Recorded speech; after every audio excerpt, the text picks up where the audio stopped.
भाइयों, बुजुर्गों, नौजवानों और अजीजों, अस्सलाम वालेकुम व रहमतुल्लाहि व बरकातुहू। ये वक्त किसी तवील गुफ्तगू का नहीं है। मैं दो तीन बातें कहने के लिए आपके दरमियान में हाजिर हुआ हूँ। मैं इस वक्त तीसरी बार पार्लियामेंट का उम्मीदवार बनकर आया हूँ MIM की जानिब से। आपको याद होगा 2014 में मैं भाजपा से अलग करके नीतीश कुमार जी को, तब मैं जदयू का कैंडिडेट बना था। लेकिन जो ही मुझे एहसास हुआ कि नीतीश कुमार जी भाजपा से पेंगे बढ़ा रहे हैं, तो मैंने रिजाइन कर दिया था। और उस वक्त नीतीश कुमार जी से मेरा मुआहदा ये था कि अगर मैं MP जीत जाता हूं तो अच्छी बात है, नहीं भी जीतूंगा तो वजीर बनाया जाऊंगा। मैंने वजारत की भी परवाह नहीं की, अपनी सीट की कुर्बानी दे दी। 2019 में मेरा हक बनता था, लेकिन 2009 में 19 में उस वक्त जबकि मौलाना का इंतकाल हो गया, कांग्रेस ने और राजद ने मुझे यहां से अपना टिकट देना चाहा, लेकिन मैंने उसका टिकट लेने से इनकार कर दिया और मैं 2019 में हार गया। आपके दिल में ये बात होनी चाहिए कि इस वक्त सरकारी पार्टी का बड़ी पार्टियों के टिकट के लिए लोग दौड़ लगाते हैं, लेकिन मुझे टिकट दिया गया तो मैंने टिकट फेंक दिया। टिकट देने की गुजारिश की तो इनकार कर दिया। आखिर वो कौन सा जुनून है जिसकी बुनियाद पर मैं MIM को लेकर आया हूँ? मेरे भाइयों, मैं सिर्फ MP का इलेक्शन लड़ने नहीं आया। MP मुझे बनना होता तो उन पार्टियों का टिकट देकर मैं कब का MP बन गया होता। मैं दरअसल ये सोच देख रहा हूँ कि बिहार में मुसलमानों की हालत सबसे खराब है। सीमांचल के लोगों के साथ इन जालिमों ने बड़ी नाइंसाफी की है। दिल्ली और पटने में बैठे हुए बेईमानों ने हमारी हकमारी की है और पूरी बिहार की राजनीति जाति पर आधारित हो गई है। जादव को कुर्सी मिली, जादवों को ऊपर उठाया। कोयरी कुर्मी को कुर्सी मिली, कोयरी कुर्मी को उठाया। जिसकी अपनी पार्टी हुई वो सारे लोग तरक्की कर गए, जिसकी अपनी पार्टी नहीं हुई वो तरक्की नहीं कर सका। इसलिए मैंने ये सोचा है कि मैं MP का इलेक्शन ही नहीं लड़ूंगा, बल्कि अपनी जमात भी खड़ी करूंगा। बच्चा यतीम खालू मामू के मरने के बाद नहीं होता। बच्चा जब भी यतीम होता है बाप के मरने के बाद यतीम होता है। जिस तरह बाप के मौत से बच्चा यतीम हो जाता है, जिस कौम का कोई अमीर नहीं, जिस कौम की कोई जमात नहीं, वो कौम भी ऐसी ही यतीम हो जाती है। आपको पता है इस वक्त मुसलमानों के साथ कितना जुल्म हुआ है। अभी जाति आधारित गणना हुई है, उसकी रिपोर्ट मैं आपके सामने में लेकर आया हूँ। उस रिपोर्ट में आप देख लीजिए, बिहार की आबादी 13 करोड़ की हो गई है। 13 करोड़ में 2 करोड़ 31 लाख आबादी मुसलमानों की है।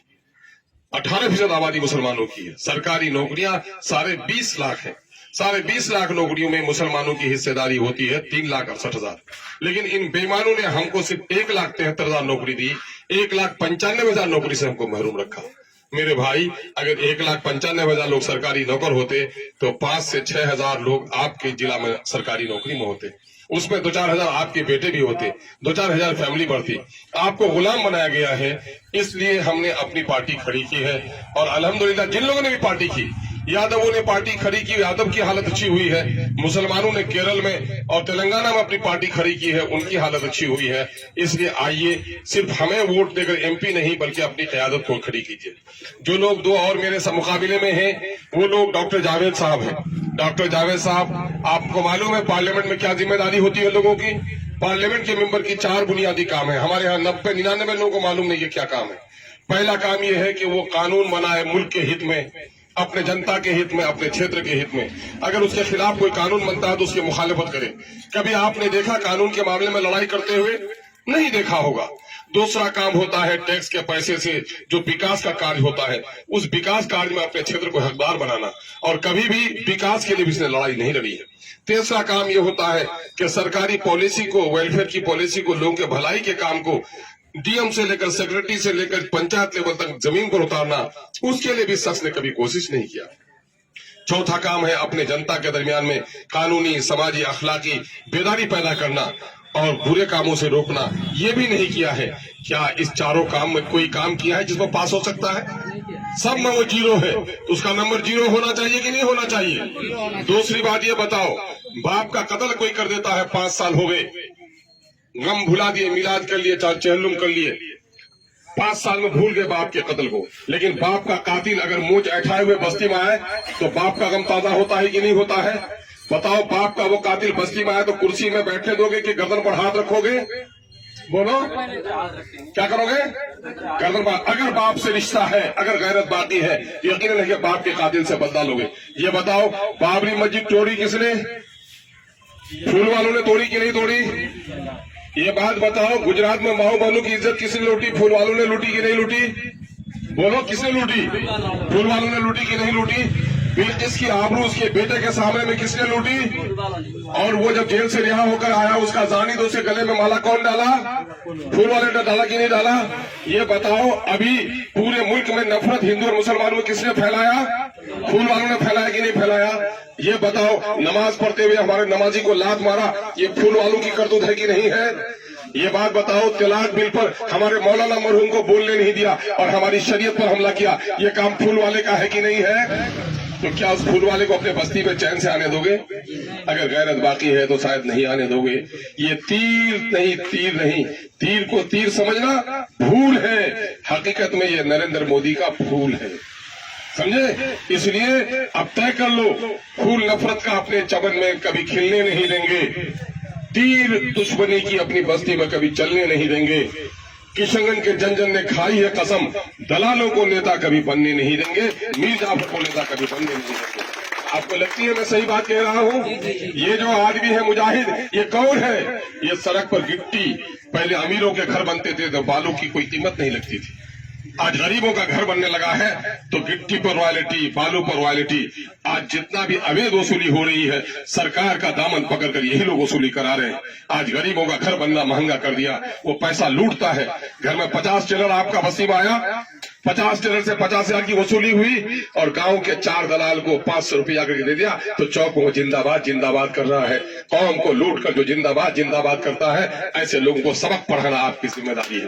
ये करेंगे कि नहीं करेंगे? ये बोलो ईमानदारी से। कहीं भी जुल्म हो रहा हो, हाफिज रिजवी को मारा जाए, फैलू खान को मारा जाए, हाफिज जुनेद को मारा जाए, आवाज अवैसी उठाता है कि नहीं?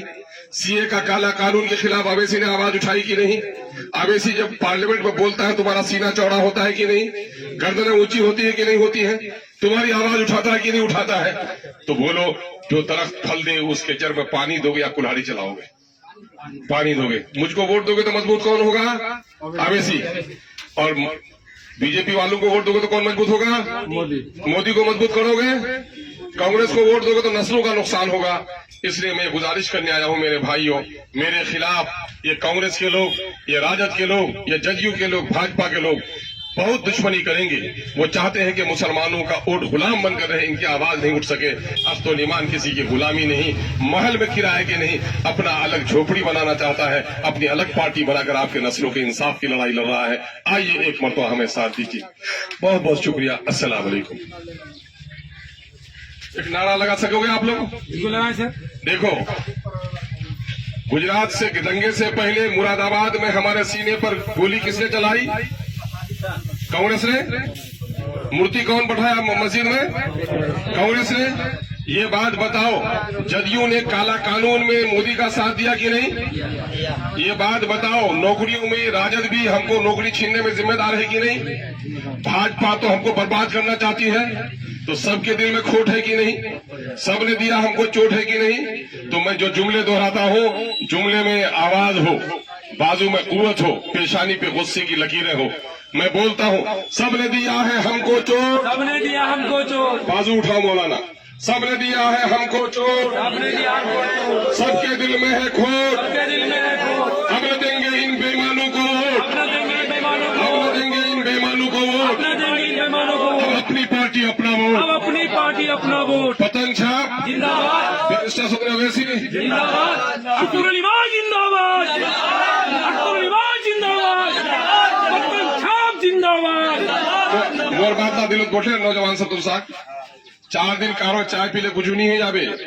4 दिन कारो तिल डाले दीवे तो 3 लीटर तो वासे तो तकदीर बदलने वाला नीचे मैं हमेशा तक तो नुकसान पहुंचाबे। हारी बोल भाई बोल, जादव भाई बोल, कुर्मी बोल, समारोह पार्टी है तोर पार्टी नहीं हुआ अब बहुत बोका की कोई एकटा लोग की करबे तो वहां अगर कारो घर दुश्मन वो 10टा बेटा है और वारी एकटा बेटा वो तो नट्टी टिपे देवे नहीं की, बल्कि वो की कहवे कि मोर एकटा बेटा में अत्तक मजबूती से मक्खन खिले के 10 जना मुकाबला करे दे, है ना? कुछ बेवकूफ बोलो कि बोलने की है तो हमरा कहूँ कि बोलले तोर बार निकाह भेल बेसी बोलबे तो मार तलाक हो जाबे बेगर बोलले कुछ हो जाए मैं असेंबली बोले तो जानिस की बोल महानंदात को मंत्री पुल बनवानी पाले आज मी 10 अरब टका पुल शुरू करूं मी बोलूं तो की बोल किशनगंज 30 खान हाई स्कूल एक सेंशन करूं मी बोलूं तो की बोल सूरज नमस्कार को जो मुसलमानों छाट वहां बंद कराऊंगा समझो तो बोलने ही कानून ऊंचा की करवाता है पार्लियामेंट ऊंचा सुंदर बनवाता नहीं जा ऊंचा रुस्तुम सोरा बिर कुश्ती है भी ऊंचा क्रिकेट खेलवाता नहीं जा ऊंचा की बात जा जमीन रजिस्ट्री रुका हुआ है अभी असेंबली से मैं जारी करानू नहीं करानू इला सबला लड़ाई में लड़ोई बाबू एक मरतबा मुख साथ